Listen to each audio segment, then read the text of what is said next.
हवामान खात्याकडून उद्या मंगळवार दिनांक 19 ऑगस्ट 2025 रोजी मुंबई महानगरात अतिमुसळधार पावसाचा इशारा रेड अलर्ट जारी केला आहे। या पार्श्वभूमीवर मुंबई महानगर क्षेत्रातील सर्व शासकीय, खासगी, महानगरपालिका शाळा आणि महाविद्यालय यांना सुट्टी जाहीर केली आहे।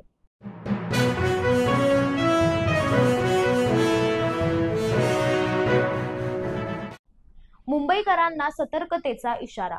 मुंबईत पुढील 10 ते 12 तास तुफान पाऊस पडणार। मुंबईत पावसाचा रेड अलर्ट जारी। गरज असेल तरच घराबाहेर पडावे। मुख्यमंत्री देवेंद्र फडणवीसांकडून नागरिकांना सूचना।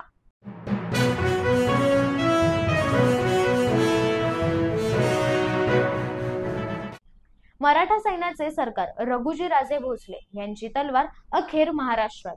लंडनहून मराठा सैन्याचे सरकार रघुजीराजे भोसले यांची तलवार आज मुंबईत राज्य सरकारच्या ताब्यात। मुख्यमंत्री व दोन्ही उपमुख्यमंत्र्यांसह या तलवारीचे लोकार्पण सोहळा पार पडणार असल्याची माहिती सांस्कृतिक कार्यमंत्री ॲडव्होकेट आशिष शेलार यांनी दिली।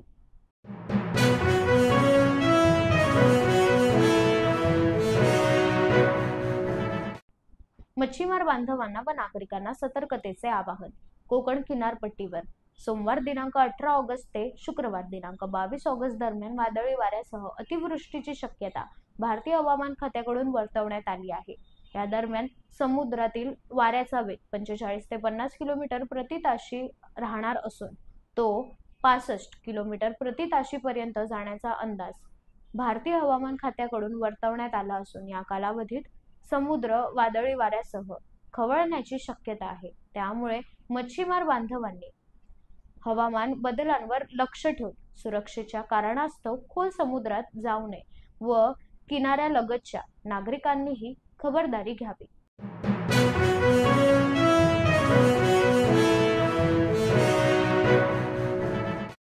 पावसाळ्यामुळे झालेल्या नुकसानीचा पंचनामा करून एनडीआरएफ आणि एनडीआरएफच्या नियमानुसार नुकसान भरपाई देण्याचे आदेश देण्यात आले आहेत।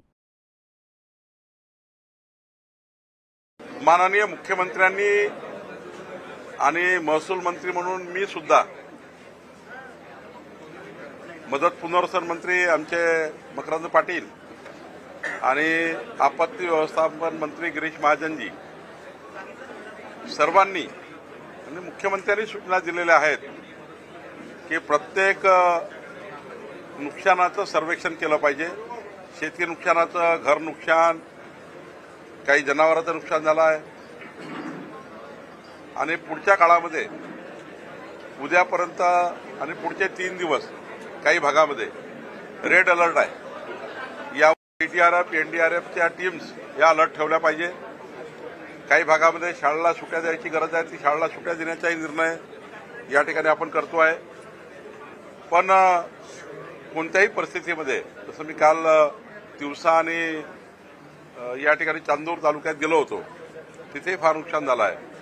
तर जे काही पावसाचं नुकसान झालं आहे, नैसर्गिक नुकसान झालं आहे, त्या सर्वांची नुकसान भरपाई कलेक्टरच्या त्या ठिकाणी जे आपत्ती व्यवस्थापन अकाउंट आहेत त्यामधून देण्यासाठी सूचना दिलेल्या आहेत आणि शेतकऱ्याचे पंचनामे सुद्धा करण्याच्या सूचना दिल्या आहेत। जसे जसे पंचनामे येतील तसतशी नुकसान भरपाई एनडीआरएफ, एटीआरएफच्या नियमांनी आपण देणार आहोत।